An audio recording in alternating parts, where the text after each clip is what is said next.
Hello दोस्तों, स्वागत है आप सभी का आपके अपने YouTube चैनल फाइनल ओकेजन पे।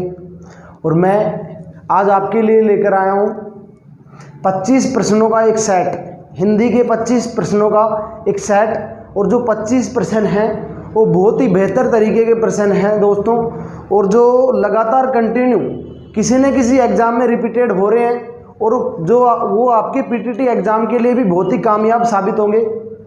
तो आइए देखते हैं, सोल्व करते हैं प्रश्नों को, देखते हैं आप कितने प्रश्नों के उत्तर बता पाते हो, कितने के नहीं।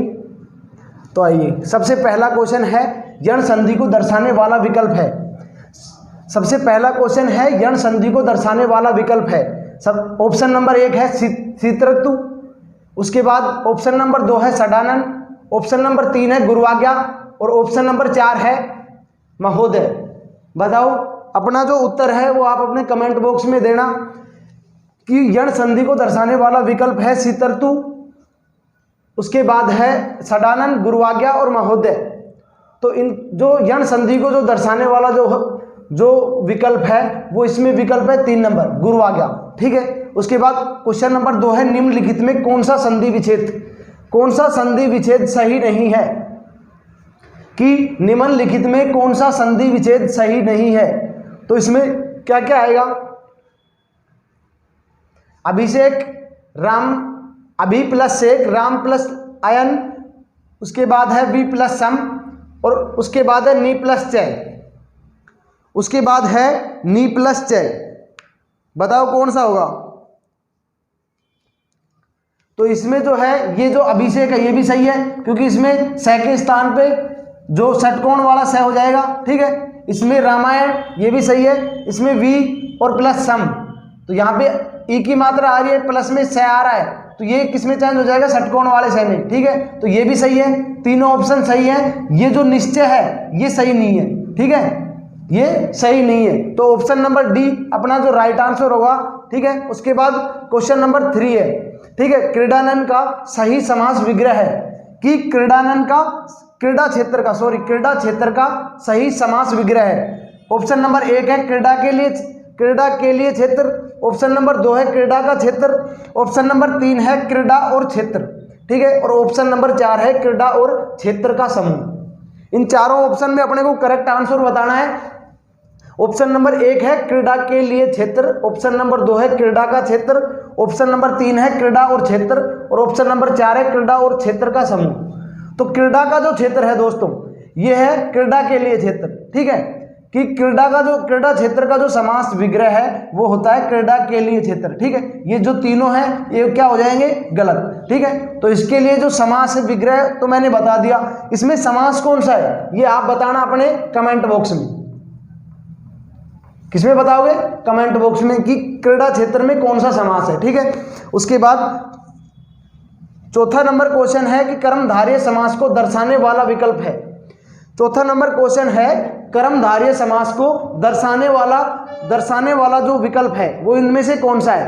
पहला नंबर ऑप्शन है नीलकमल, ऑप्शन नंबर 2 है कि त्रिभुवन, ऑप्शन नंबर 3 है आमरण, और ऑप्शन नंबर 4 है समाजद्रोही। तो इनमें से कौन सा जो विकल्प है वो कर्मधारय समास को दर्शा रहा है? ठीक है। तो इसमें से इसका जो राइट आंसर होगा दोस्तों वो होगा ऑप्शन नंबर ए नीलकमल। क्या होगा? ऑप्शन नंबर ए नीलकमल, नीला है जो कमल। ये किसको रिप्रेजेंट कर रहा है? यहाँ पे रिप्रेजेंट कर रहा है कर्मधारय समास को, इसमें कर्मधारय समास है। ठीक है। उसके बाद क्वेश्चन नंबर 5 है। क्वेश्चन नंबर 5 है विदेशी भाषा के उपसर्ग से बना शब्द है, कि ये जो विकल्प दे रखे हैं 4 विकल्प, इन चारों विकल्प में से अपने को बताना है कि विदेशी भाषा के उपसर्ग से बना शब्द कौन सा है। ठीक है। तो पहला नंबर ऑप्शन है पुरस्कार, ऑप्शन नंबर 2 है भरपेट, ऑप्शन नंबर 3 है अधकच्चा, ऑप्शन नंबर 4 है हर रोज। इन चारों विकल्प में से विदेशी भाषा के उपसर्ग से बना शब्द कौन सा है? तो बताओ दोस्तों। तो इसका जो राइट आंसर होगा दोस्तों, इसका राइट आंसर होगा हर रोज। इसमें ये हर जो है ये विदेशी भाषा का उपसर्ग है। ठीक है। हर जो है ये विदेशी भाषा का उपसर्ग है, और इससे वर्ड बना है हर उपसर्ग से कि हर रोज। ठीक है। उसके बाद क्वेश्चन नंबर 6 की अपन बात करें तो क्वेश्चन नंबर 6 है कि नीचे हीन और अभाव को दर्शाने वाला उपसर्ग है, कि नीचे हीन और अभाव इन तीनों जो तीनों जो गुण हैं इन तीनों गुणों को दर्शाने वाला जो कौन सा उपसर्ग है? ऑप्शन नंबर पहला है उप उपसर्ग, ऑप्शन नंबर 2 है अव उपसर्ग, ऑप्शन नंबर 3 है प्रति उपसर्ग, ऑप्शन नंबर 4 है अभि उपसर्ग। तो इनमें से राइट आंसर कौन सा होगा अपना? तो ये जो है क्वेश्चन के नीचे हीन और अभाव को दर्शाने वाला उपसर्ग कौन सा है? उपसर्ग है, अभाव को दर्शाने वाला उपसर्ग है, ऑप्शन दे रखा है। तो इसके लिए जो राइट आंसर होगा दोस्तों वो होगा ऑप्शन नंबर 2 अव। अव जो उपसर्ग है वो किसको रिप्रेजेंट करता है? नीचे हीन और अभाव, इन तीनों गुणों को दर्शाता है। वो कौन सा उपसर्ग है? अव उपसर्ग। ठीक है, उसके बाद है क्वेश्चन नंबर 7। क्वेश्चन नंबर 7 है विषाद शब्द। विषाद, क्वेश्चन नंबर 7 है विषाद शब्द का विपरीतार्थक शब्द क्या है? कि विषाद शब्द का विपरीतार्थक शब्द क्या है? कि इसके अर्थ के विपरीत अर्थ वाला शब्द ये कौन सा है? निषाद शब्द का विपरीतार्थक शब्द है। तो ऑप्शन में से बताना है। पहला ऑप्शन है मृदु, सेकंड ऑप्शन है वरदान, तीसरा ऑप्शन है आह्लाद और चौथा ऑप्शन है स्तुति। तो इन चारों में से जो विषाद जो शब्द है उसका जो विपरीतार्थक शब्द कौन सा है बताओ? अपना जो उत्तर है वो आप अपने किसमें देंगे? कमेंट बॉक्स से। ठीक है, तो विषाद शब्द का जो विपरीतार्थक शब्द है वो मृदु भी नहीं है, वरदान भी नहीं है, स्तुति भी नहीं है। अपना जो ऑप्शन राइट आंसर क्या होगा? आह्लाद। ठीक है, आह्लाद जो है ये विषाद शब्द का विपरीतार्थक शब्द है। उसके बाद क्वेश्चन नंबर 8 है कि कौन सा विकल्प विलोम शब्दों को नहीं दर्शाता? कि इन चारों विकल्प में से कौन सा जो विकल्प है वो विलोम शब्दों को नहीं दर्शाता? ठीक है, तो पहला है सम्मुख विमुख, एकदम करेक्ट है। उसके बाद है दूसरा गरिमा लघिमा, ये भी करेक्ट है। उसके बाद है संयोग सुयोग, यहां गड़बड़ हो गई दोस्तों। यहां क्या है? संयोग सुयोग, ये गड़बड़ हो गई क्योंकि संयोग अलग चीज है और सुयोग अलग चीज है, ये इसका विलोम नहीं है। संयोग का विलोम क्या होता है? वियोग। संयोग का विलोम होता है वियोग, तो यहां पे सुयोग गलत है। ठीक है, उसके बाद अगर 4th नंबर की बात करें तो राग और विराग, ये भी एकदम राइट है। ठीक है, तो इसका जो राइट आंसर होगा वो क्या होगा? ऑप्शन नंबर 3 संयोग और सुयोग। ठीक है, उसके बाद 9 नंबर क्वेश्चन। 9वां नंबर क्वेश्चन क्या है? चिर और चिर, बीच में डैश दे रखा है। चिर और चिर ये दोनों शब्द बोलने में एक जैसे लेकिन इनका जो अर्थ है वो अलग अलग है। ठीक है, तो देखो क्वेश्चन क्या बोल रहा है कि चिर और चिर शब्द युग्मों का अर्थ है। इन दोनों शब्द युग्मों का अपने से अर्थ पूछा है, ऑप्शन से अपने को चूज करना है। पहला है पराकाष्ठा और चमड़ा, दूसरा है बहुत समय तक वस्त्र, तीसरा ऑप्शन है सफेद और मुस्कान, चौथा ऑप्शन है युद्ध और काल। तो इनमें से ये जो पराकाष्ठा चमड़ा जो है ये भी गलत है, सफेद मुस्कान ये भी गलत है, युद्ध और काल ये भी गलत है। तो यहाँ पे जो चिर और चिर का जो राइट आंसर है वो क्या है? 2nd नंबर ऑप्शन बहुत समय तक। चिर का मतलब होता है, इस चिर का मतलब क्या होता है? बहुत समय तक। इसका जो इस चिर का जो हिंदी अनुवाद होता है, हिंदी में अर्थ जो होता है वो होता है बहुत समय तक। ठीक है, और जो ये दूसरे नंबर वाला जो चिर है, चीर, इसको बोलते हैं चीर, ये है चिर और इसको बोलते हैं चीर। ठीक है, इस चीर का अर्थ होता है वस्त्र। ठीक है, ये ध्यान रखना ऐसी चीजें। उसके बाद क्वेश्चन नंबर 10 है निम्न में से अशुद्ध अक्षरिक खंड है। कि निम्न में से अशुद्ध अक्षरिक खंड है। ये अक्षरिक खंड दे रखे हैं अपने को विकल्पों में से। पहला है कै प्लस छ, दूसरा है तय प्लस रे त्रै, पहला भी करेक्ट है, दूसरा भी करेक्ट आंसर है। उसके बाद तीसरे की बात करें तो गै प्लस ये, यहां गलती हो गई दोस्तों, गै प्लस ये गै नहीं बनाता। उसके बाद चौथा है सै प्लस रे श्रय, ये भी सही है। अब गै किससे बनता है? अगर गै देखो, अगर गै प्लस ये से गै नहीं बनता तो बात यह है कि गै बनता किससे है? तो गै जो है दोस्तों वो जैसे बनता है, जय हलंत प्लस न, इन दोनों के योग से क्या बनता है? गै। ठीक है, तो जब भी ऑप्शन में ये दिखे तो ये राइट होगा। गै प्लस जो यह है ये हमेशा गै के लिए गलत होगा। ठीक है, इन दोनों वर्णों से नहीं बनाया जा सकता, जय प्लस न, इनसे गै बनता है। ठीक है, उसके बाद 11 नंबर क्वेश्चन है, 11वां नंबर क्वेश्चन है दोस्तों, निम्न में से भाववाचक संज्ञा नहीं है। कि निम्न में से भाववाचक संज्ञा नहीं है। क्वेश्चन नंबर 1, ऑप्शन नंबर 1 है बचपन, ऑप्शन नंबर 2 है बनारसी, ऑप्शन नंबर 3 है बैठक, ऑप्शन नंबर 4 है एकता। बताओ अपने कमेंट बॉक्स में कि इनमें से कौन सा जो विकल्प है वो भाववाचक संज्ञा नहीं है। ठीक है, भाववाचक संज्ञा का उदाहरण नहीं है, कौन सा है? तो बचपन भी भाववाचक संज्ञा है, बचपन में भाववाचक संज्ञा है। उसके बाद बैठक की अगर बात करें तो बैठक में भी भाववाचक संज्ञा है। अगर फोर्थ ऑप्शन की बात करें एकता, तो एकता में भी भाववाचक संज्ञा है। तो यहाँ पे जो सेकंड नंबर ऑप्शन है दोस्तों बनारसी, बनारसी में भाववाचक संज्ञा नहीं है। तो यहाँ पे जो करेक्ट आंसर होगा वो क्या होगा? Option number second. ठीक है, उसके बाद में बात करते हैं 12 नंबर क्वेश्चन की। क्वेश्चन नंबर 12 दोस्तों, हर एक क्वेश्चन सेलेक्टेड है। सेलेक्टेड एग्जाम्स में से जो प्रीवियस ईयर के जो एग्जाम पेपर, जो क्वेश्चन पेपर होते हैं, प्रीवियस ईयर के जो पेपर्स हैं उनसे सेलेक्ट किए गए हैं। जो रिपीटेड क्वेश्चन हैं उनके ऊपर ज़्यादा नोटिस किया गया है कि कौन कौन से जो प्रश्न हैं वो कंटिन्यू जो एग्जाम्स में BSTC PTT के एग्जाम्स में रिपीटेड हो रहे हैं, उस हिसाब से देखा, उस हिसाब से हमने भी अंदाज़ा लगाया कि भाई ये क्वेश्चन अब की बार रिपीट हो सकता है, इंपॉर्टेंट है परीक्षा की दृष्टि से। और वो उन्हीं क्वेश्चनों का सॉल्यूशन मैं लेकर आ रहा हूँ कंटिन्यू आपके सामने। तो उसके बाद अगर अपन बात करें कि क्वेश्चन नंबर 15 की, क्वेश्चन नंबर 15, निम्नलिखित में से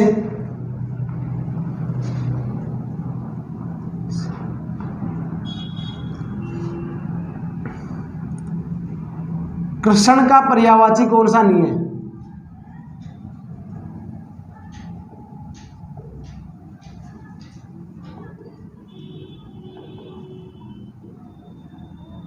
कि निम्नलिखित में से कौन सा विकल्प कृष्ण का पर्यायवाची नहीं है? पहला ऑप्शन नंबर 1 है राजीव, ऑप्शन नंबर 2 है माधव, ऑप्शन नंबर 3 है केशव, ठीक है, और ऑप्शन नंबर 4 है दोस्तों मोहन। अब इनमें से अपने को क्या बताना है?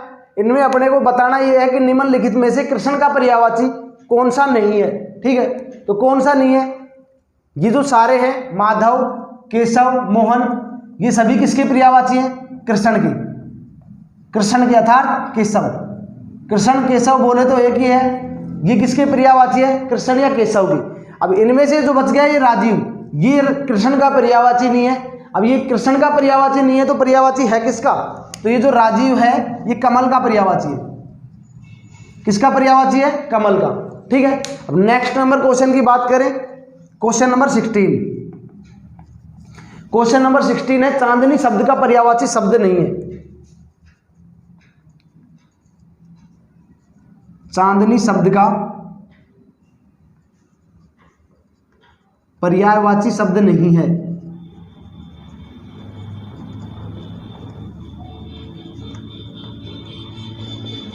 ऑप्शन नंबर पहला है ज्योत्सना,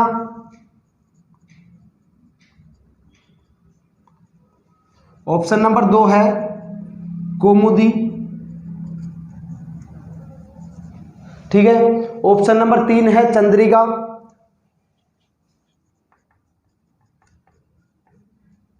और ऑप्शन नंबर 4 है शुभ्रा। ठीक है, ये ऑप्शन है, चारों ऑप्शन है चांदनी शब्द का पर्यायवाची नहीं है। इसमें से अपने को वो बताना है जो इन चारों ऑप्शनों में चांदनी शब्द का पर्यायवाची नहीं है। पहला ऑप्शन नंबर पहला है ज्योत्सना, दूसरा है कौमुदी, तीसरा है चंद्रिका, और चौथा नंबर जो ऑप्शन है दोस्तों वो है शुभ्रा। ठीक है, तो इनमें से कौन सा चांदनी शब्द का पर्यायवाची नहीं है? तो ज्योत्सना जो है ये भी चांदनी शब्द का पर्यायवाची है दोस्तों, जो कौमुदी है ये भी चांदनी शब्द का पर्यायवाची है, और जो चंद्रिका है ये भी चांदनी शब्द का पर्यायवाची है। मतलब ऑप्शन नंबर 1, 2 और 3 ये तीनों किसके पर्यायवाची हैं? चांदनी शब्द के। ठीक है, और जो ऑप्शन नंबर 4 है ये चांदनी शब्द का पर्यायवाची नहीं है। ठीक है, तो अपना जो राइट आंसर होगा वो क्या होगा दोस्तों? Option number 4। उसके बाद बात करें क्वेश्चन नंबर 17 की बात करें तो क्षणिक शब्द का विलोम है।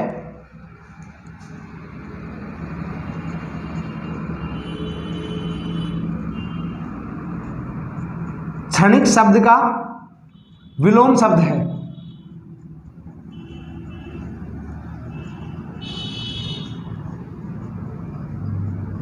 क्षणिक शब्द का विलोम शब्द अपने को बताना है, जिसमें ऑप्शन है शाश्वत, ऑप्शन नंबर 2 है अक्षत, ऑप्शन नंबर 3 है नश्वर,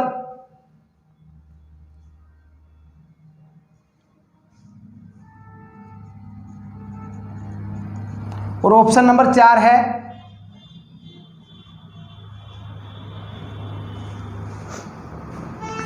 अक्षत्र।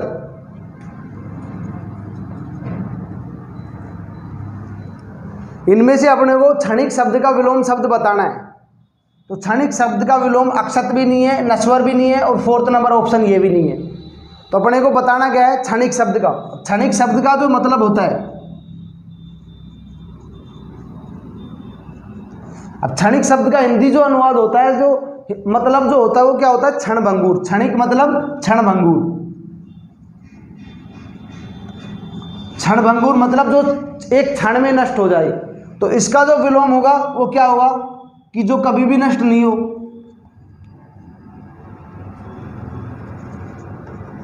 जो कभी नष्ट नहीं हो मतलब स्थायी।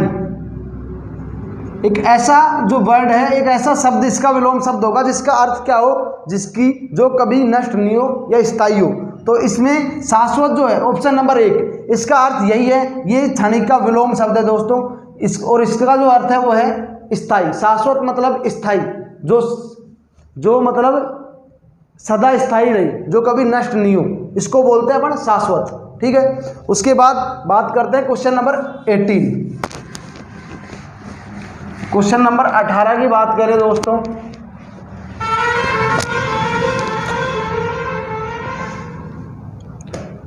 उसके बाद क्वेश्चन नंबर शब्द 18 है आदि। आदि शब्द युग्म का सही अर्थभेद है। क्वेश्चन नंबर 18 है कि आदि आदि शब्द युग्म का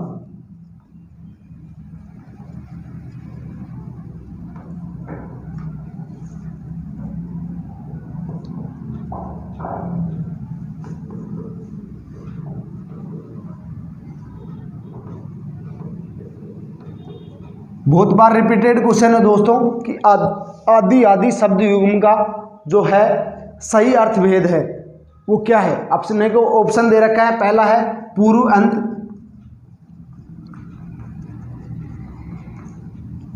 ऑप्शन नंबर 2 है, पहला है पूर्व अंत, ऑप्शन नंबर 2 है अभ्यस्त वगैरह,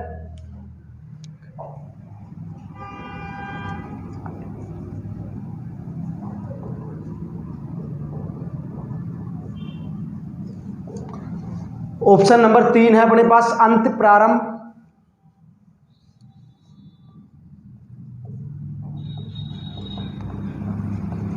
और चौथा ऑप्शन है दोस्तों अपने पास कि प्रारंभ और अभ्यस्त है।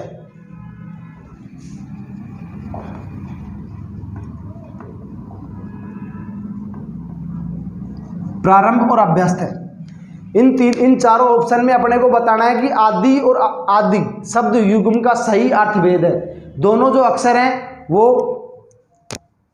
वाचन में एक जैसे हैं, लेकिन दोनों का जो अर्थ है वो दोनों का अर्थ अलग अलग है। तो इनमें से अपने को सही अर्थभेद बताना है कि इनका जो सही जो अर्थ है वो क्या होगा। तो पूर्व और अंत ये बिल्कुल गलत है आदि आदि शब्द के लिए। अभ्यस्त और वगैरह ये भी गलत है। उसके बाद तीसरा नंबर अंत और प्रारंभ ये भी गलत है दोस्तों। ऑप्शन नंबर 4 जो है अपने पास यहाँ पे ये राइट आंसर है। प्रारंभ आदि का मतलब होता है प्रारंभ। छोटी ई की मात्रा है इसमें, ठीक है, इसमें किसकी मात्रा है, छोटी ई की। अगर इसमें बड़ी ई की मात्रा है आदि, तो इस आदि का मतलब होता है अभ्यस्त है। ठीक है दोस्तों, तो ऑप्शन नंबर 4 जो है अपने पास यहां पे वो क्या होगा, राइट आंसर।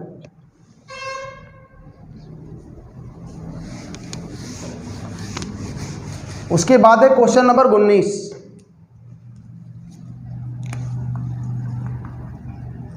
ठीक है, क्वेश्चन नंबर 19 है किस क्रमांक में सभी शब्द शुद्ध है। किस क्रमांक में सही शब्द सभी शब्द सभी शब्द शुद्ध हैं। कि किस क्रमांक में सभी शब्द शुद्ध हैं? सबसे पहला ऑप्शन है माधुर्य नीरस।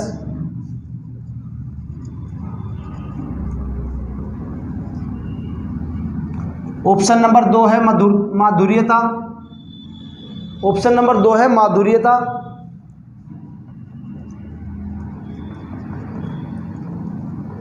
माधुर्यता और साम्यता।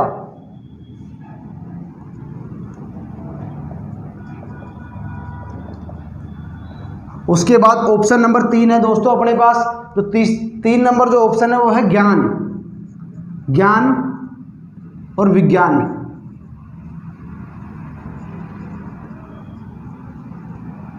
उसके बाद ऑप्शन नंबर 4, ऑप्शन नंबर 4 है अपने पास कृतज्ञ और संहार।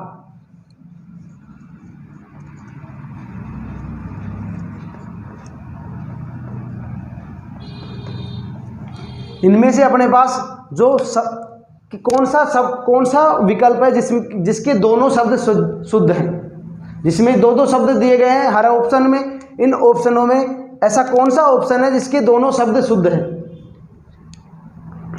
तो सबसे पहले मैं आपको बता दूं कि ज्ञान ऐसे कुछ नहीं होता, ये होता है ज्ञान। ज्ञान को लिखा जाता है ऐसे। विज्ञान को कैसे लिखा जाता है? ऐसे। कृतज्ञ, ये संहार लिखा जाता है ऐसे। उसके बाद ये साम्य, इसका जो शुद्ध रूप है वो है साम्य और इसका शुद्ध रूप है माधुर्य। ठीक है, तो ऑप्शन नंबर 1 जो है अपने पास ये एकदम सही है। ठीक है, ऑप्शन नंबर 1 जो है वो अपने पास एकदम सही है। ठीक है, सॉरी, ये जो कृतज्ञ है ये तो सही था, वो कृतज्ञ है ऐसे। तो इसका जो राइट आंसर होगा वो ये होगा कृतज्ञ। कृतज्ञ ऐसे लिखा जाता है। ठीक है, कृतज्ञ और संहार। ठीक है, ये साम्य का रूप है, ये माधुर्य का रूप है, माधुर्यता। ये साम्य का रूप है, साम्यता। तो इनका जो शुद्ध रूप है ये होता है माधुर्य और नीरस। ये दोनों सही है। ज्ञान को ऐसे लिखा जाता है और विज्ञान को ऐसे। ठीक है, तो इसमें जो अपने पास शुद्ध शब्द है वो ऑप्शन नंबर 1 में है माधुर्य और नीरस। ठीक है, इसके बाद बात करें क्वेश्चन नंबर 20 की।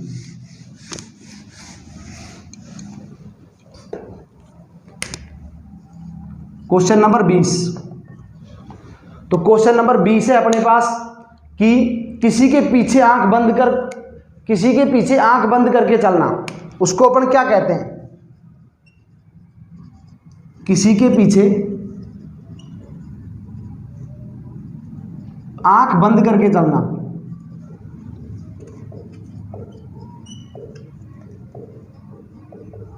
किसी के पीछे आंख बंद करके चलना, उसको क्या बोलते हैं? ऑप्शन नंबर दे रहा हूं। ऑप्शन नंबर 1 है अनुसरण।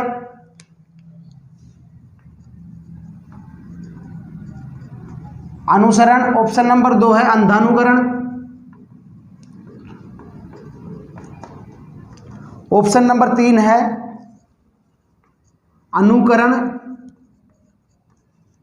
ठीक है, ऑप्शन नंबर 4 है अपने पास वो है अनुगामी। किसी के पीछे आंख बंद करके चलना, किसका अर्थ है इसमें कि किसी के पीछे आंख बंद करके चलना? इसका जो छोटा अर्थ है वो क्या है? बताओ, अपने कमेंट बॉक्स में बताएंगे सभी। तो इसका जो सही ऑप्शन है वो ऑप्शन है 2, अंधानुकरण। अनुगामी भी नहीं है, अनुकरण भी नहीं है, अनुसरण भी नहीं है। ठीक है, ये तीनों गलत है। ऑप्शन नंबर 2 है अंधानुकरण, कि किसी के पीछे आंख बंद करके चलना, अंधे की तरह चलना। तो इसका जो राइट आंसर है वो क्या है? अंधानुकरण। अंधे की तरह चलना किसी के पीछे, तो उसको बोलते हैं अंधानुकरण। ठीक है, उसके बाद है question number 21 sorry, question number 21। Question number 21 है दिग्दर्शक में कौन सी संधि है?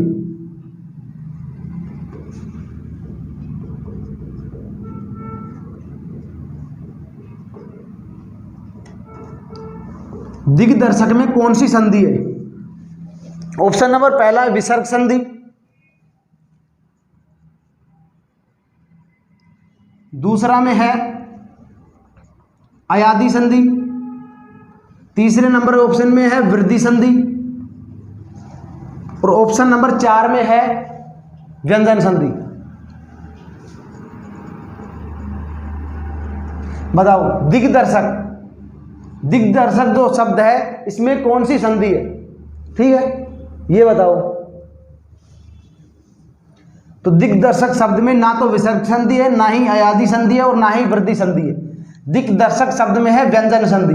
ठीक है, और ये दिग्दर्शक, दिग्दर्शक शब्द है, इसका जो संधि विच्छेद होगा वो क्या होगा? दिक् प्लस दर्शक। इसमें इस क वर्ण का अपने ही वर्ग के तीसरे वर्ण में परिवर्तन हो रहा है। इस क वर्ण का अपने ही वर्ग के तीसरे वर्ण में परिवर्तन हो रहा है, तो फिर उससे क्या बनेगा? दिग्दर्शक। क्या बन जाएगा? दिग्दर्शक। और ये किसका भाग है? व्यंजन संधि का। ठीक है, उसके बाद में क्वेश्चन नंबर है 22।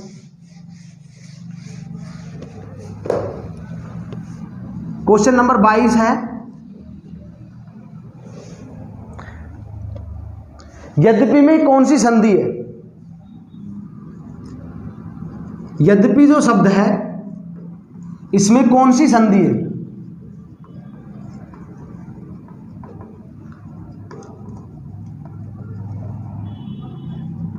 यद्यपि शब्द में कौन सी संधि है? पहला है यण संधि, दूसरा है वृद्धि संधि, तीसरा है दीर्घ संधि, और चौथा है अयादि संधि। चौथा क्या है? विसर्ग संधि।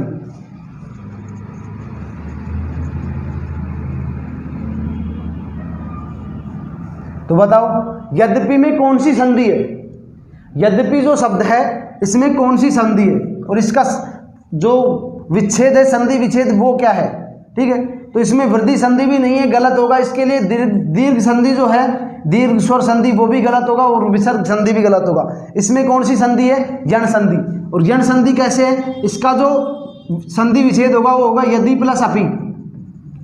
ठीक है, इसमें ई प्लस ए मिलके क्या बना रहे हैं? यह। ठीक है,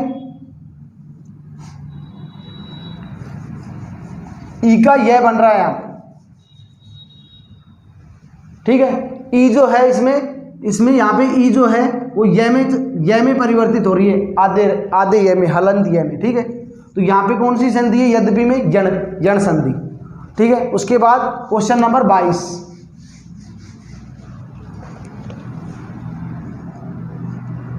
सॉरी 23। क्वेश्चन नंबर 23 है कि किस शब्द में बहुब्रीहि समास है?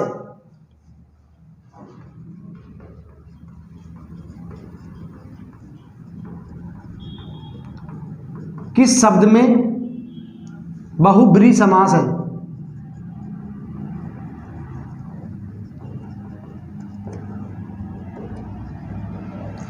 ऑप्शन नंबर 1 है इसके लिए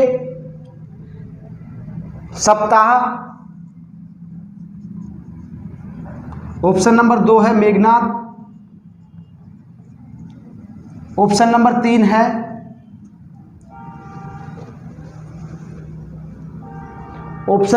है यश प्राप्त,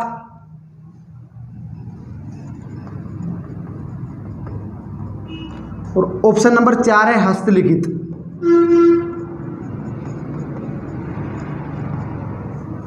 तो इसमें कौन से शब्द में बहुब्रीहि समास है? सप्ताह गलत है, इसमें बहुब्रीहि समास नहीं हो सकता। 7 दिनों का समूह, सप्ताह, गलत है। उसके बाद यश प्राप्त, ये भी गलत है, यश को प्राप्त। हस्तलिखित, हाथ से लिखा हुआ, इसमें भी बहुब्रीहि समास नहीं है। मेघनाद, ये किसका है? बहुब्रीहि समास का उदाहरण है। तो यहाँ पे जो बहुब्रीहि समास का उदाहरण कौन सा है? ऑप्शन नंबर 2, ये अपने लिए क्या होगा? Correct answer. ठीक है, उसके बाद नेक्स्ट क्वेश्चन है किस शब्द में तत्पुरुष समास है?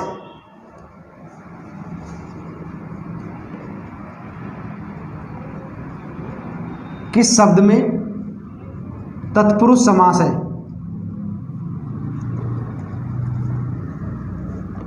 किस शब्द में तत्पुरुष समास है? ऑप्शन नंबर 1 है दोस्तों, किस शब्द में तत्पुरुष समास है? ऑप्शन नंबर 1 है आजन्म। ऑप्शन नंबर 2 है घनश्याम। आजन्म, घनश्याम। उसके बाद ऑप्शन नंबर 3 है अनिच्छा।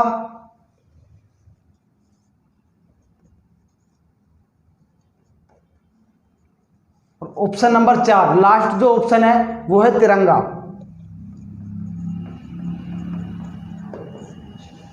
तो इसमें जो है, इसमें तत्पुरुष समास कौन से उदाहरण में है?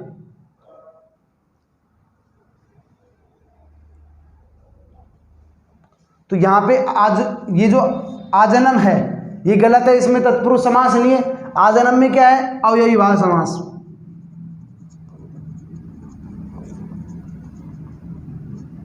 आजन्म में क्या है? अवयवी भाव समास। घनश्याम में कौन सा समास है? बहुब्री। घनश्याम में कौन सा समास है? बहुब्री समास। ठीक है, बच गया तिरंगा। तिरंगे में कौन सा समास है? 3 रंगों का तिरंगा, द्विगु समास।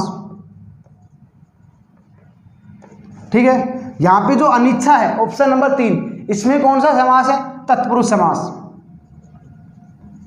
कौन सा समास है? तत्पुरुष समास। और तत्पुरुष में भी बात करें तो कौन सा है? नैज तत्पुरुष। तत्पुरुष में कौन सा है? नैज तत्पुरुष। तो यहां पे जो तत्पुरुष समास का जो उदाहरण है वो कौन सा है? ऑप्शन नंबर 3 अनिच्छा। ठीक है, उसके बाद नेक्स्ट क्वेश्चन की बात करें।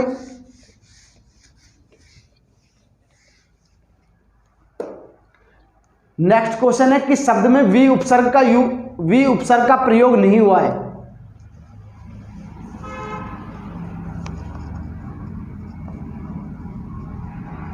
किस शब्द में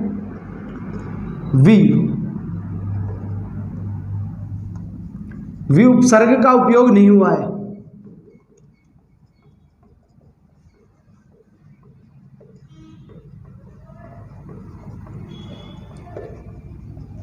ठीक है, कि किस शब्द में वी उपसर्ग का उपयोग नहीं हुआ है? ऑप्शन नंबर पहला है विधायक। ऑप्शन नंबर 2 है वियोग। ऑप्शन नंबर 3 है अपने पास, वो क्या है? व्यस्त। और ऑप्शन नंबर 4 में है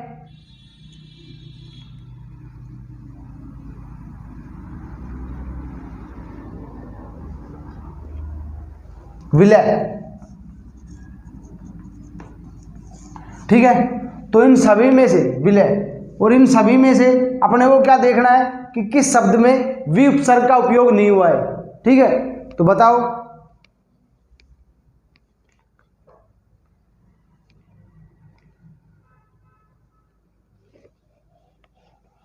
यहां पे विलय नहीं है, सॉरी, विलय की जगह है विलग। सॉरी, ये क्या है? विलग। ठीक है, विलग है ये। तो इनमें किस शब्द में वी उपसर्ग का प्रयोग नहीं हुआ है? वियोग में भी वी उपसर्ग का यूज हुआ है, व्यस्त में भी, विलग में भी।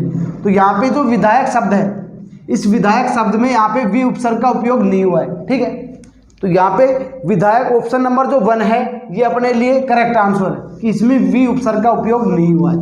ठीक है, उसके बाद जो लास्ट जो क्वेश्चन है इस सेशन का वो क्या है? जिसमें हानि या डरने का भय है वो।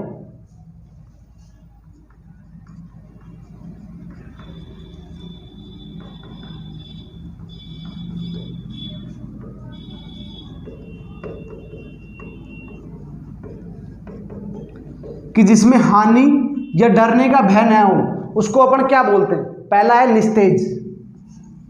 पहला ऑप्शन क्या है? निस्तेज। दूसरा नंबर जो ऑप्शन है वो है निशब्द।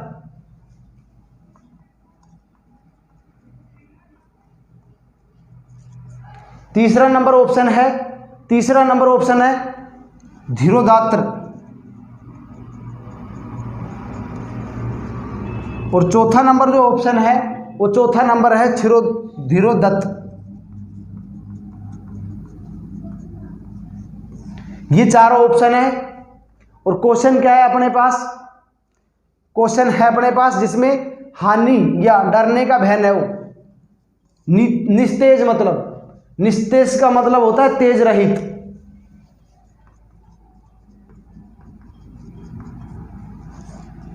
ठीक है। उसके बाद क्षीरोदात्तर, इसका जो मतलब होता है शक्तिशाली, शक्तिशाली, दयालु, शक्तिशाली, दयालु और योद्धा जो नायक हो। और ये क्षीरोदात्त, धीरोदत्त जो है, ये जो धीरोदत्त जो है, चौथा नंबर जो ऑप्शन है, इसका मतलब होता है चंचल, चंचल, चंचल दुष्ट व्यक्ति, चंचल दुष्ट व्यक्ति जो अपनी प्रशंसा खुद करता हो उसको बोलते हैं धीरोदत्त।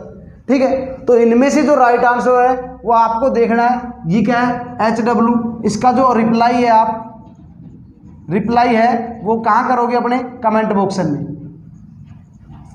कहाँ दोगे, अपने कमेंट बॉक्स में।